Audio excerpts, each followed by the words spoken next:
You know, Todd, I just happen to have your book right here.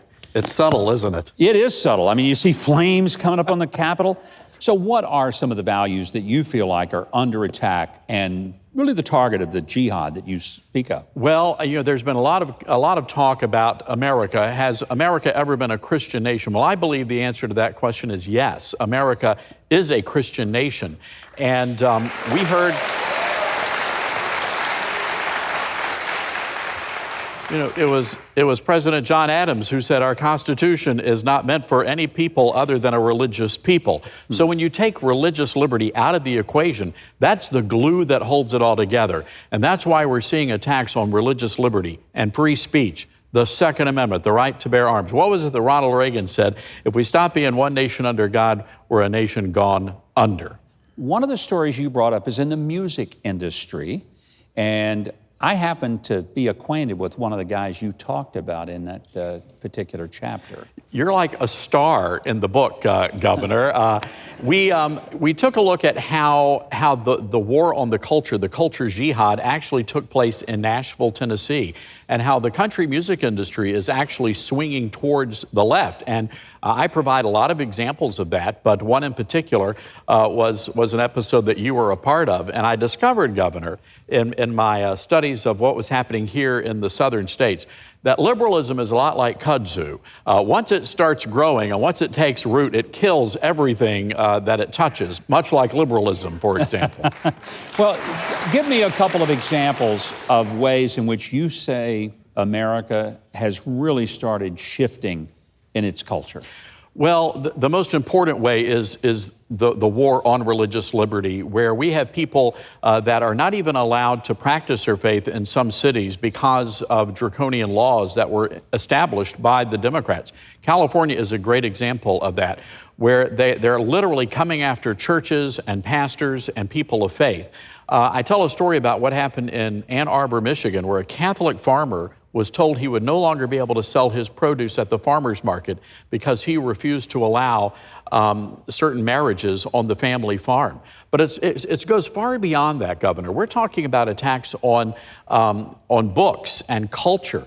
For example, there are efforts to ban books like To Kill a Mockingbird, Little House on the Prairie. Those are dangerous books, though, Todd. And our founding fathers, Governor, there's a war raging right now in San Francisco about literally whitewashing, painting over, whitewashing a mural of George Washington, because now George Washington, our founding father, is considered offensive and inappropriate for this day and age. So if George Washington is no longer fit as a role model, and having read stories of his life, he was a remarkable human being, a very humble man, and really had qualities that I think all of us could wish for in public officials. If he's not acceptable anymore, who we got left? Well, look, so the question is, why all these attacks? Why is it that they're going after religious liberty and free speech? Why do they want to disarm the American people? And the answer is very clear to me. It's socialism. You see, socialism can't take root if we are a people that base our nation on Judeo-Christian teachings. They cannot take over if just about every citizen is holding a firearm. They can't do that. And I believe that is ultimately the goal here. They literally want to destroy this nation so they can build something else. Remember what Barack Obama promised the American people. He wanted to fundamentally transform America. Yeah. He delivered on that promise. And thank God for Donald Trump, because he's been able to reverse a lot of those changes. Maybe the only talk show in America where you can mention his name and get a cheer. I mean, every other. I didn't have to duck. Wow, that's great. Just this week, we saw New Orleans Saints quarterback Drew Brees. Yeah. Whether you're a Saints fan or not, he's a very committed Christian believer, and he made a simple little television spot encouraging high school students across America to participate in Bring Your Bible to School Day, which is in September. He got beaten up because people said that this whole thing about bringing your Bible was it was anti-gay, it was homophobic. It had nothing to do with any of that. And Drew came out and said, look, I don't hate anybody, I'm not against anybody, but I think the Bible is a great book and students ought to take it to school with them.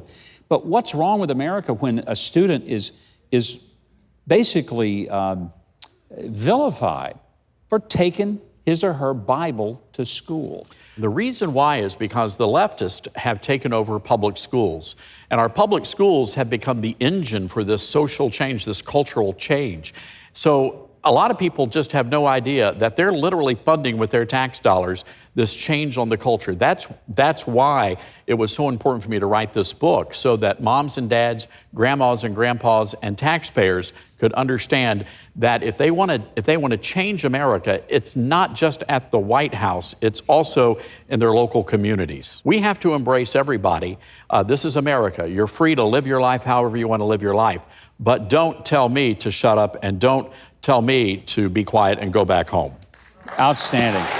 The book is Culture Jihad, How to Stop the Left from Killing a Nation.